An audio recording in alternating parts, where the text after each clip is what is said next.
Nuestra historia está en el Evangelio según San Marcos, capítulo 12, y vamos a ver allí los versos 41 al 44.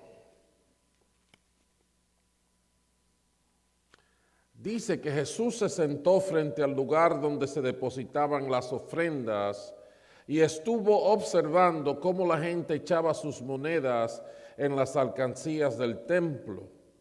Muchos ricos echaban grandes cantidades, pero una viuda que llegó y echó 2 moneditas de muy poco, pero una viuda pobre llegó y echó 2 moneditas de muy poco valor. Jesús llamó a sus discípulos y les dijo: les aseguro que esta viuda pobre ha echado en el tesoro más que todos los demás. Estos dieron de lo que les sobraba, pero ella de su pobreza echó todo lo que tenía, todo su sustento. ¿Cuántas veces nos hemos encontrado en una posición, en una situación en la que queremos saber qué queremos nosotros mismos? ¿Qué es lo que yo quiero? Muchas veces eso ocurre cuando tenemos un menú en la mano en un restaurante y estamos ahí tratando de decidir qué es lo que yo quiero. También ocurre cuando tomamos una siestecita un domingo por la tarde después que fuimos a la iglesia y vinimos y comimos y nos estiramos en la cama. Cuando nos despertamos ahí, que la agenda no está muy poblada, decimos ¿qué yo quiero? ¿Verdad que sí? Ahora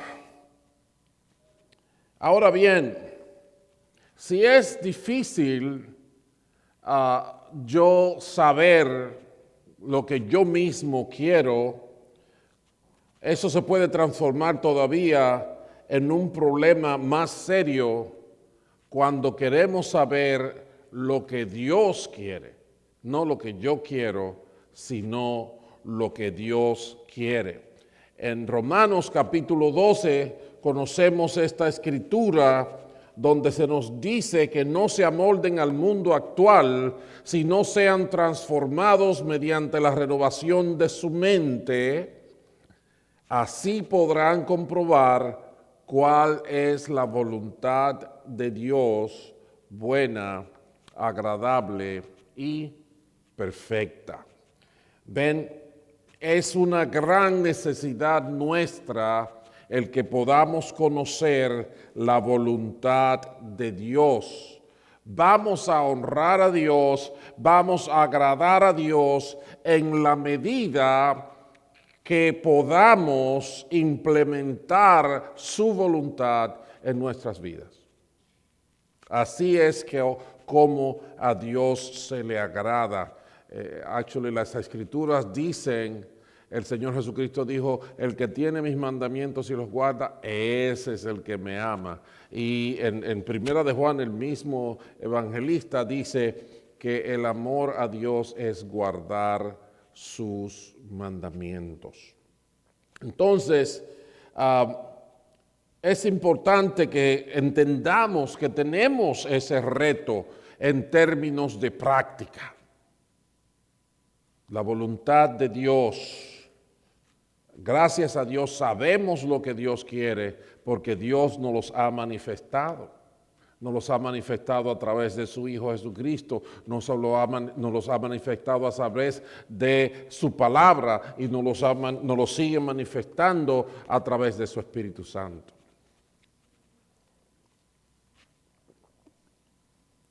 El gran reto que tenemos es que muchas veces nuestra propia mente, nuestras propias convicciones se meten en el medio. Y por eso, para conocer la voluntad de Dios, nos encontramos con este gran problema. Y es que Dios dice, mis caminos y mis pensamientos son más altos que los de ustedes, más altos que los cielos sobre la tierra. Nosotros estamos pensando aquí y Dios piensa allá. Por eso es que nos equivocamos cuando decimos, oh, yo sigo lo que me dice mi corazón. Lo que te dice tu corazón no es necesariamente lo que Dios dice. Y en muchos momentos no lo es. No lo es. Así que ese es el reto que tenemos en cuanto a agradar a Dios con nuestras vidas.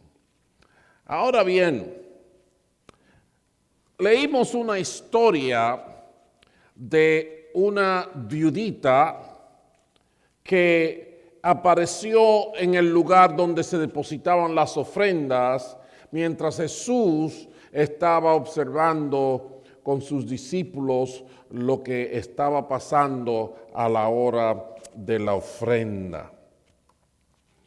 Y durante este momento, yo quiero que ustedes sepan que hay dos cosas que estaban en competencia en nuestra historia. En nuestra historia, la primera cosa que era parte de la competencia al participar a la hora de la ofrenda era la apariencia. ¿Qué se interpretaba? ¿Qué se veía? ¿Qué lucía? O sea que cuando cada uno de ellos iba a depositar su ofrenda, quería dar una impresión de sí mismo, de lo que se veía. Pero toda esta gente rica iba bien vestido, era como un desfile de modas. Y no solamente eso, sino, como digo yo, los billetes de a 100 lo partían en billetes de a 1 y se paraban al lado del plato y echaban 1, 2, 3, 4. Ellos no tenían billetes, pero imagínenselo, 5, 6. Allí dando su espectáculo. Pero de repente apareció entre los contribuyentes una viudita, una viuda pobre, que a lo mejor alguna gente estaba pensando, ¿qué hace esta mujer aquí? ¿Qué hace esta mujer aquí? Porque ella vino y agarra y saca 2 moneditas, como 2 centavitos, y lo echa mientras toda esta gente está echando todos estos tesoros que suenan y que le dura tiempo sacándolo de aquí, echándolo allá.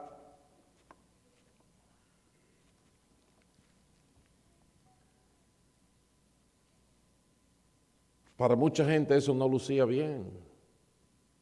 Ella era como una parte opaca del brillo del momento, right? Pero los otros que brillaban definitivamente trataban de dar una impresión, querían dar una apariencia. Y ustedes me pueden preguntar, bueno, pero ¿cómo usted lo sabe? Porque en la escritura que leímos hay muy poca referencia directa a esto, pero si ustedes van 2 versículos o unos versículos más atrás, desde el versículo 38, dice que como parte de su enseñanza Jesús decía, tengan cuidado de los maestros de la ley, les gusta pasearse con ropas ostentosas y que los saluden en las plazas. ¿Qué les parece?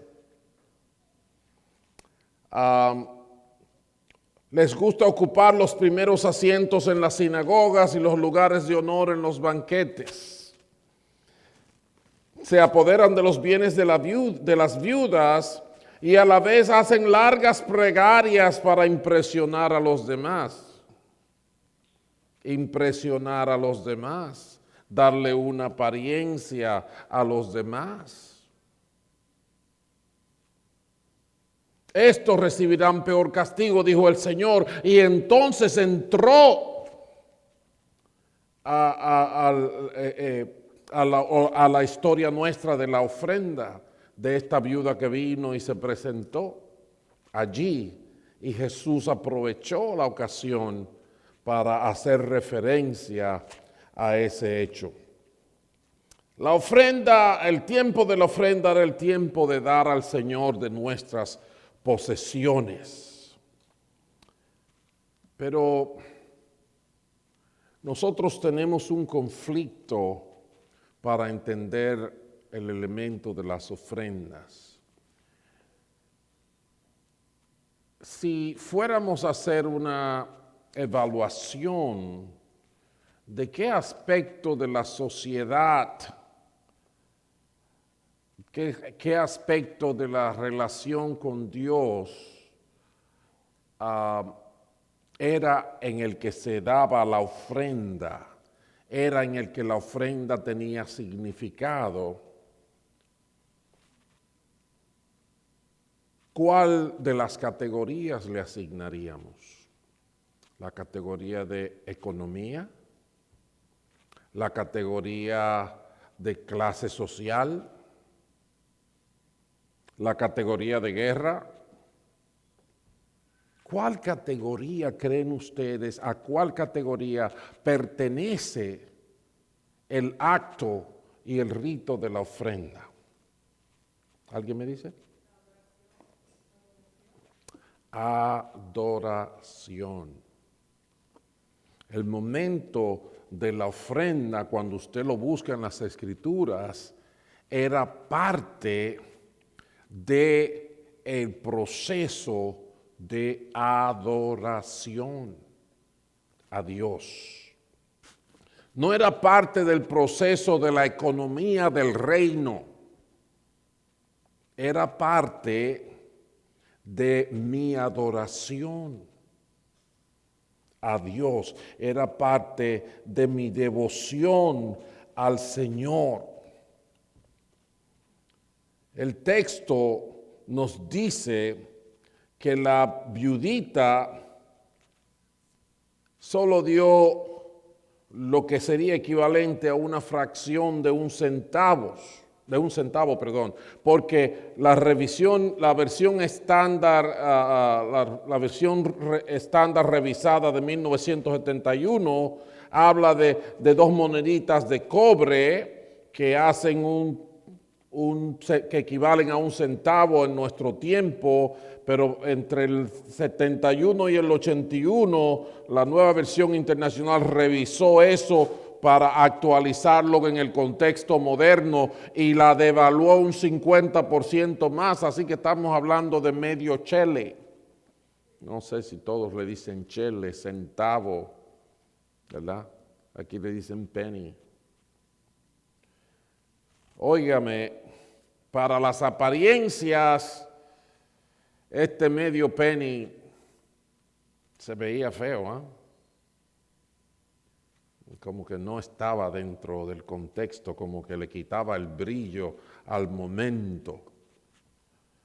Pero si nosotros pensamos en que tenemos que agradar a Dios y que es la voluntad de Dios lo que queremos, ¿qué significaba eso? ¿Qué significaba eso? Bueno, el Señor Jesucristo dijo que no era apariencia, que en este caso era realidad. ¿Qué es lo que compite con las apariencias? La gente iba para que lo vieran, pero los otros iban para cumplir con el acto de adoración al Padre Celestial. Realidad.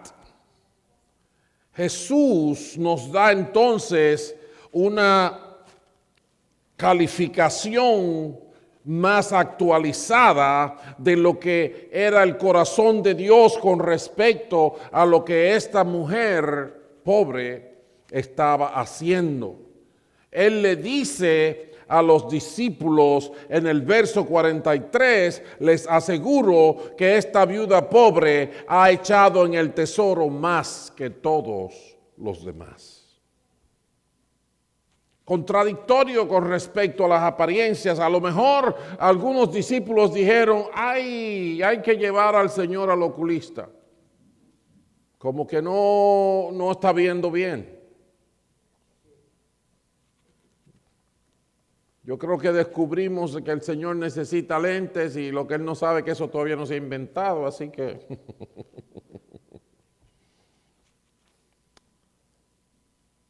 Pero Jesús dijo, les aseguro, no es asunto de, a mí me parece, yo tengo la impresión. No, les aseguro que esta viuda pobre ha echado en el tesoro más que todos los demás.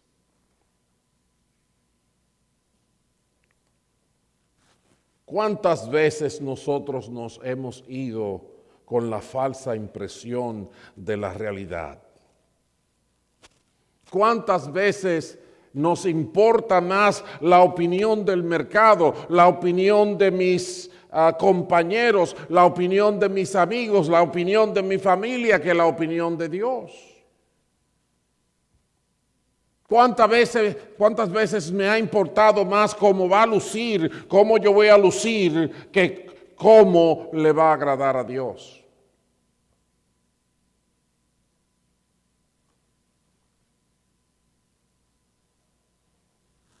El valor del mercado de la ofrenda de esta mujer era insignificante. Si ustedes han visto que a veces se hacen como unos termómetros de cuando están haciendo donaciones, ¿verdad? Y se va marcando hasta llegar a la meta. ¿Lo han visto eso? Si se aplica eso, cuando la viudita echó sus 2 centavos, la marca no se movió nada. No se movió.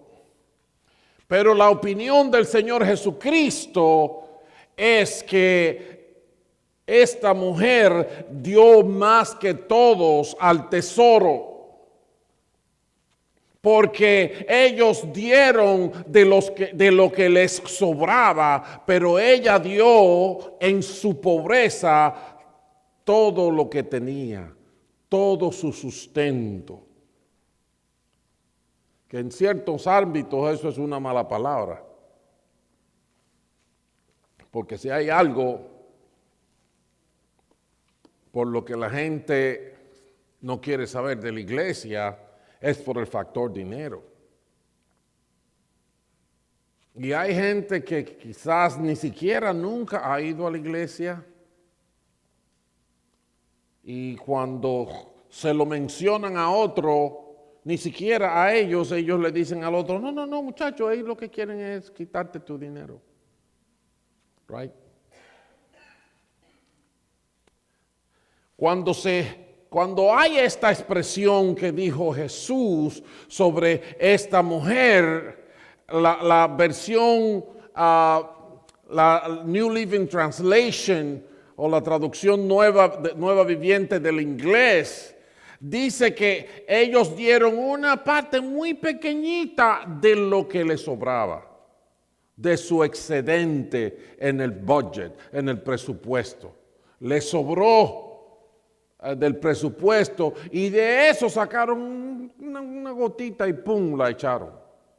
La versión contemporánea del inglés también dice que cada uno de ellos dio de lo que no necesitaba. ¿Se entiende la diferencia? Ellos dieron, que se pasaron un rato vaciando el saco allí en donde se echaba la ofrenda. La viudita lo echó y ni pudo pestañear porque no se tomó nada de tiempo.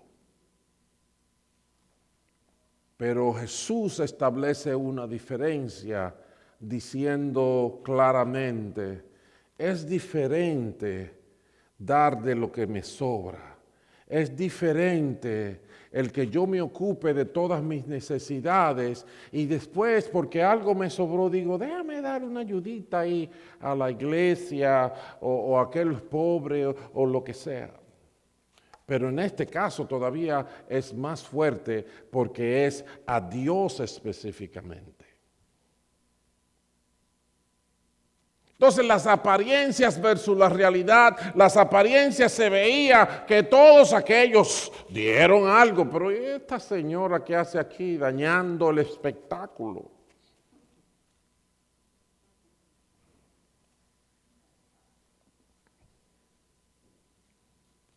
Pero Jesús nos da la real medida de la devoción a Dios, que no depende del valor del mercado, que no depende de la opinión de mis amigos, que no depende de cómo lo valora mi familia, sino que depende de cuánto yo le estoy dando a Dios de mí. Cuánto de mí está cayendo en el plato de la ofrenda. Es lo que Jesús dice de esta mujer. Y esto es definitivamente coherente con el resto del mensaje del Evangelio que Jesús viene dando. Porque en Marcos capítulo 8 nos encontramos con el Señor diciendo que el que quiera salvar su vida la pierde, pero el que pierde su vida por mi causa y por el Evangelio la salvará. Es decir, que si yo pongo mi vida en el plato de la ofrenda para el Evangelio, así es como se agrada a Dios. Así es como se habita en el reino. El problema es que nosotros venimos con el prejuicio y no solamente el prejuicio, venimos con el problema que en el Evangelio se revela de múltiples maneras, en el que el dinero es el centro, el epicentro del universo, lo que hace que todo se mueva. El dinero y sus beneficios es lo central. Y por eso cuando vemos el hecho de que Dios dice, y en verdad Él establece que de eso se iban a mantener los sacerdotes, los levitas y todos los que trabajaban en la casa del Señor, de todas formas Dios no lo estableció primariamente como un elemento de la economía. Porque si ustedes se acuerdan, el día que a ellos les faltó agua, Dios no tuvo que ir a comprar a ningún proveedor de agua. Él le dijo a Moisés, dale a la peña, que es el sitio menos probable para sacar agua, y salió agua.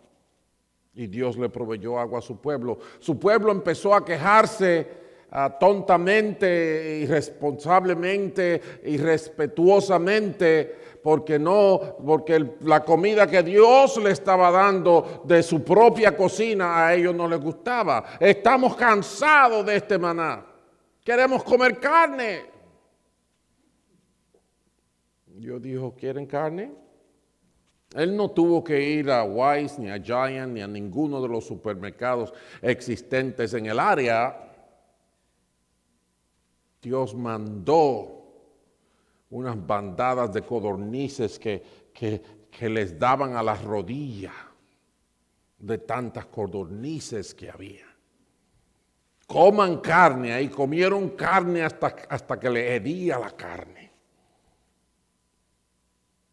Entonces, Dios realmente no tiene limitaciones y no necesita que lo ayudemos a resolver el problema de la economía. Pero, si ustedes recuerdan, En Malaquías capítulo 3 tenemos el texto más mencionado cuando se habla de traer los diezmos y las ofrendas al templo. ¿Recuerdan eso? Malaquías capítulo 3, donde Dios les acusa a ellos de robarle. Y ellos le dijeron, ¿y cómo te hemos robado? Y él le dijo, ustedes no me traen las ofrendas y los diezmos. Y nos paramos en el pleito y nos metemos en el elemento de la ley y la gracia y nos perdemos el corazón de Dios. Porque si ustedes van al capítulo 1 del libro de Malaquías, antes de llegar ahí donde él les dice, ustedes me han robado, en el capítulo 1 Dios empieza a decirle a ellos, estoy muy decepcionado con ustedes. Muy decepcionados. Ustedes saben lo que yo hice por ustedes, cómo los saqué de Egipto, cómo les alimenté en el desierto, cómo hice todo esto con ustedes. Y ustedes dicen que yo soy su padre, y yo digo, si yo soy su padre, ¿por qué no me obedecen? Que yo soy su Dios, y si yo soy su Dios, ¿dónde está mi honra? Y ellos dicen, pero ¿y cómo que no te hemos honrado? Y Dios dice, ustedes no me honran porque ustedes vienen a traerme ofrendas a mí al altar y agarran la oveja que está enferma como la van a sacrificar y esa es la que me traen a mí y me la dan ahí. Entonces Dios dice, ¿dónde está mi honor?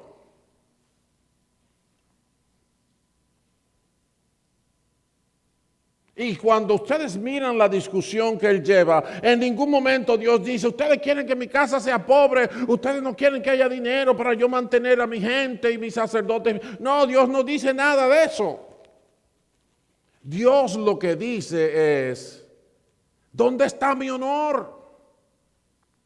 ¿Dónde está la relación de padre e hijo en la que ustedes deben de honrarme, por lo tanto obedecerme y traerme lo mejor de lo que tienen? Entonces llega al capítulo 3 y ahí Dios dice, y ustedes me han robado. En vez de darme honra, lo que hace es que me roban. Y entonces me dicen que en qué te hemos robado. Y ahí es que le dice, porque no me traen los diezmos y las ofrendas. Esos son los más espirituales. Lo que dice, Dios no necesita eso.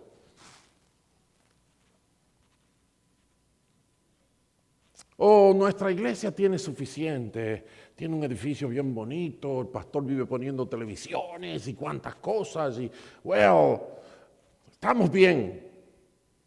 El día que estemos pasando hambre o que encuentre el pastor en una esquina pidiendo limosna o limpiando los vidrios, entonces a lo mejor le regalo $5. Porque nada más pensamos en cuánto me interesa mi dinero, no en cuál es el primer mandamiento. ¿Cuál es el primer mandamiento? El primer y grande mandamiento. Amarás al Señor tu Dios con todo tu corazón, con toda tu mente, con todas tus fuerzas, con todo lo que tú eres.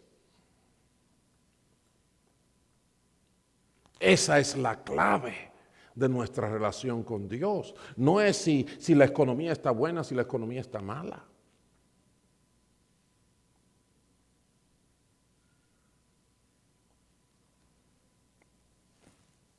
Dios ve las cosas diferentes. Y ustedes se acuerdan como una vez les hablé no me acuerdo si es Deuteronomio 14 o dónde que está, que Dios dice, traigan los diezmos, unos segundos diezmos al templo y dicen, celebren una fiesta ahí con toda su familia.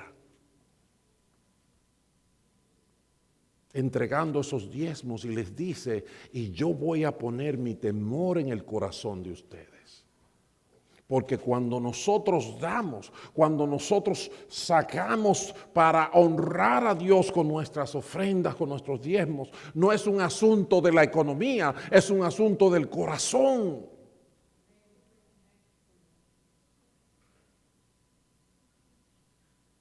Es un asunto de darle honra, es un asunto de reconocer que verdaderamente el todo don perfecto y toda buena dádiva viene del Padre de las luces. No de que yo me la busco como un león y por eso yo tengo el mejor empleo, por eso tengo mi dinero y la mejor casa y el mejor lo que sea. Cuando esta mujer, pobrecita, viene al momento de las ofrendas con dos cositas que no representan ni un centavo de nuestra época, el Señor Jesucristo con toda autoridad dice, les aseguro que ella dio más que todos los otros. Y en su explicación nos damos cuenta que Él no está hablando de economía, que Él no está hablando del Dow Jones o del mercado de la bolsa de valores. Porque Él dijo, esta ha dado todo su sustento, mientras que aquellos están dando de los que les sobran. Ella, en términos contables y en términos financieros, económicos, tiene toda la justificación para no llevar un chele, sino al contrario, pararse ahí en la puerta y decirle a los otros, no lo eche todo, dame un chin a mí que no tengo.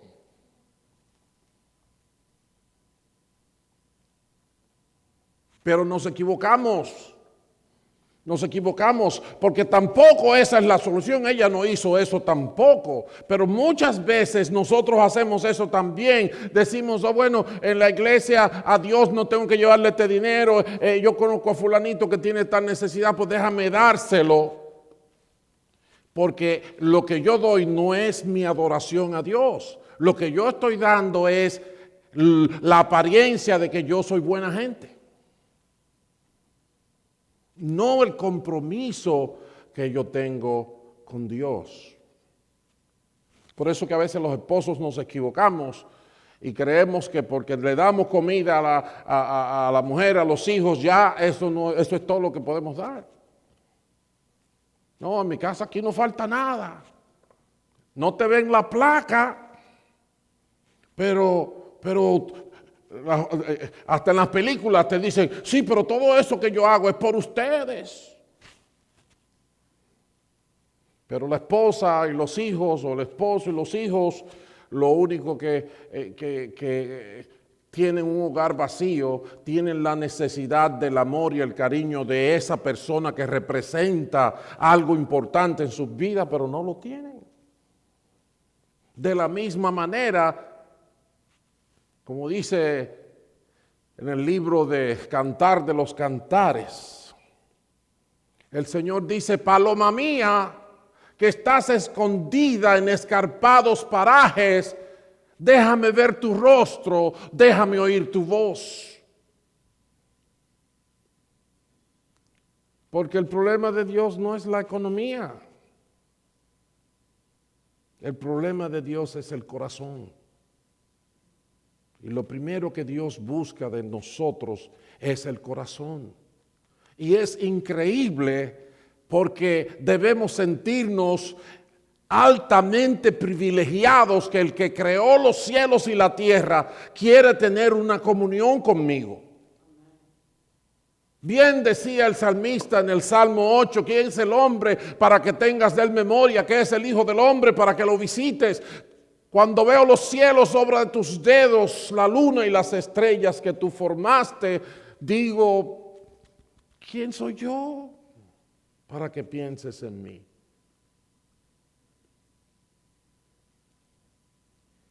Jesús no estaba viendo un problema económico.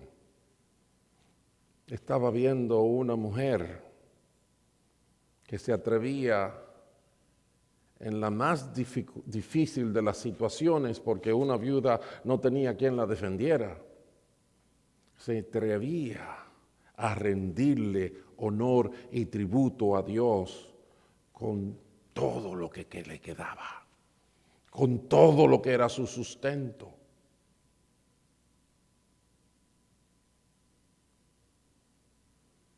Por eso mis amigos, o por lo menos uno de ellos me dijo, cuando yo empecé a estar serio en el Señor y en la iglesia y todo eso, yo tenía 17 años más o menos en ese tiempo, me dice: Carlitos, ¿por qué tú te pones a eso ahora?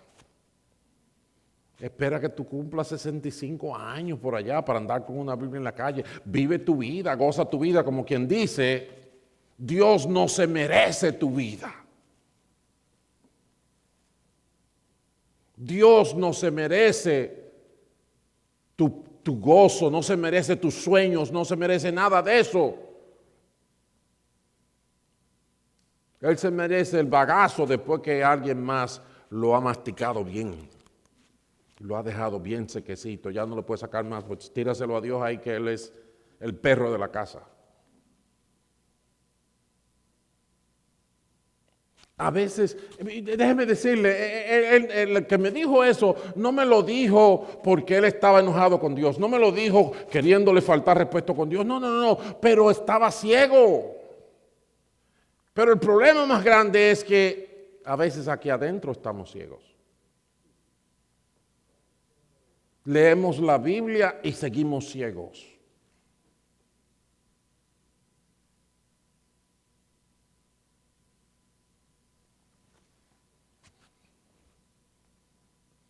El que quiera salvar su vida, la perderá. Pero el que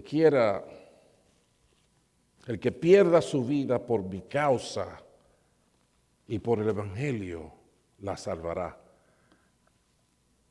Pastor, ¿usted está diciendo que usted puede comprar su salvación? Absolutamente no.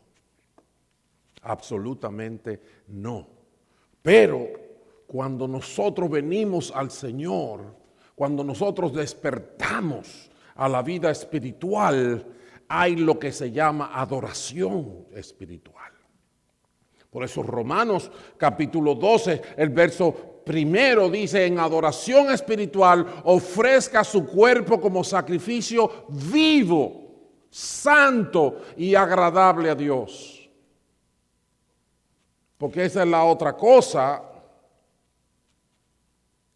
No es que usted va a agarrar y se va a dedicar a la vida de droga y se vuelve ¿cómo que le dicen? ¿Junkie? ¿Así? ¿Dolphy? Well, whatever. Un retrojo de humano, porque la droga lo acaba, le destruye, se le empiezan a caer los pedazos, vive marcado por todas partes, vive engañando, le roba hasta a su propia madre. Bueno, ya cuando llegue así, como que ya no tengo solución, deja ver si Dios me quiere.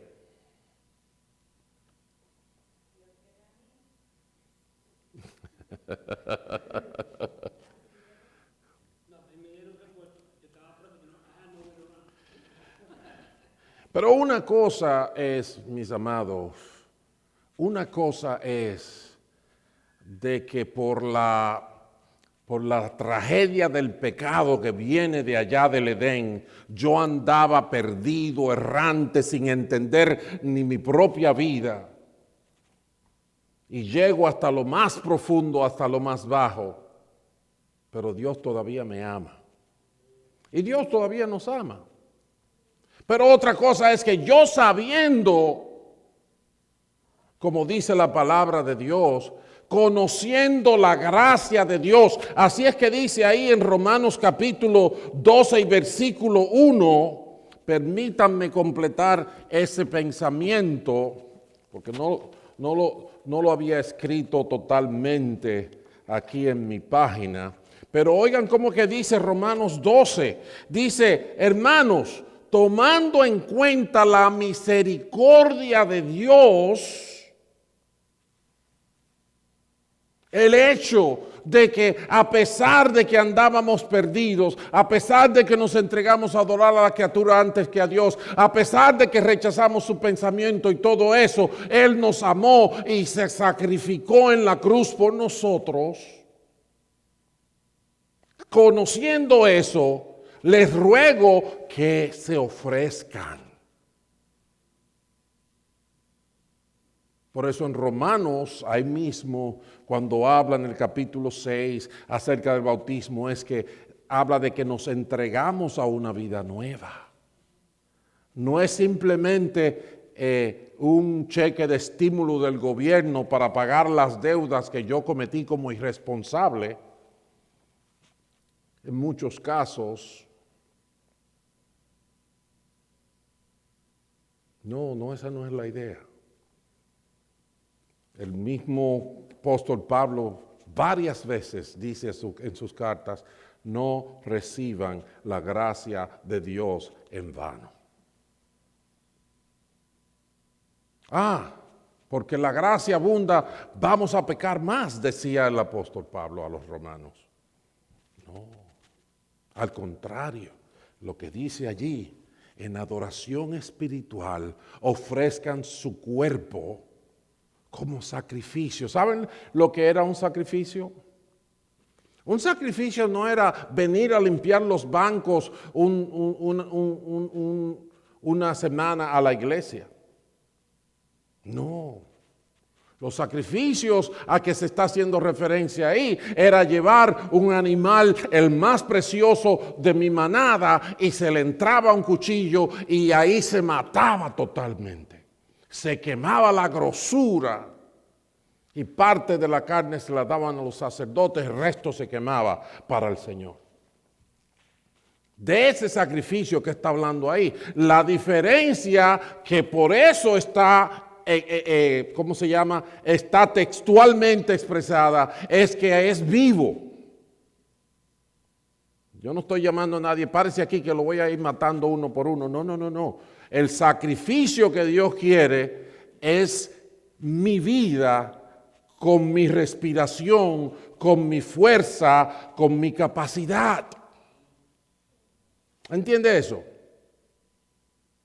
Ahora el sacrificio que Dios quiere, la ofrenda, porque ese era otro nombre de eso mismo, esa misma referencia de sacrificio, era la ofrenda que Dios está pidiendo ahí, no es un animal muerto, es una gente viva.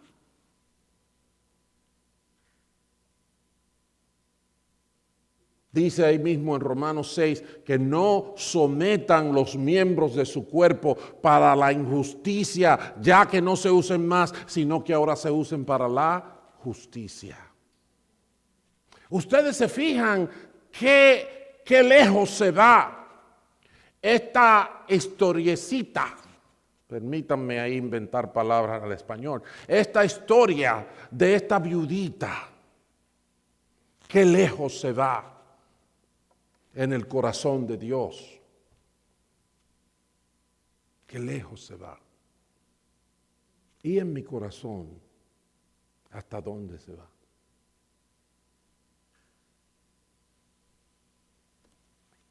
En adoración espiritual, ese es el llamado, esa es la invitación.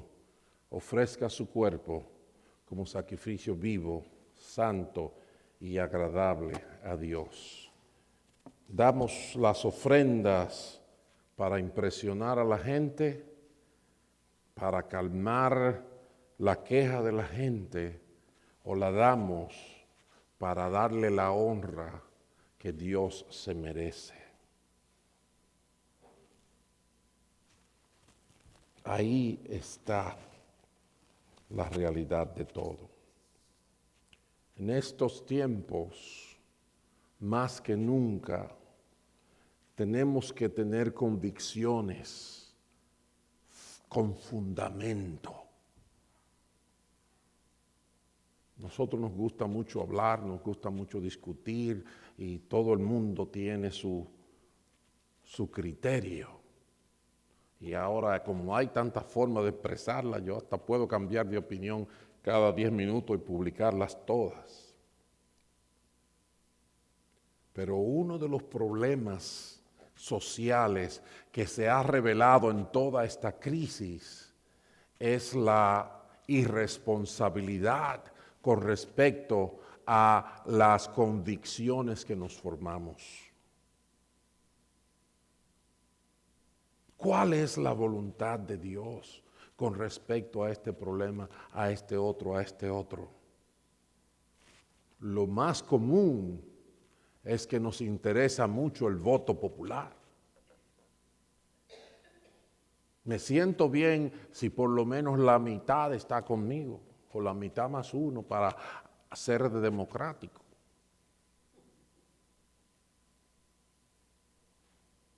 Pero Dios pregunta, ¿me llamas Padre? ¿Dónde está mi obediencia? ¿Me llamas Señor? ¿Dónde está mi honra? Aquí te tengo el altar, te tengo el plato de la ofrenda. ¿Qué vas a hacer? ¿Vas a venir a hacer una exhibición con todo lo que te sobra? ¿O te vas a parar en el plato de la ofrenda? Como el Señor Jesús fue, creo que lo dice en Romanos 10, he aquí que vengo a hacer tu voluntad, quita lo primero y establece lo postrero. Como dicen por ahí, palabra de Dios, te alabamos, Señor. Vamos a orar. Padre bueno, te damos gracias. Gracias porque con una viudita sencilla,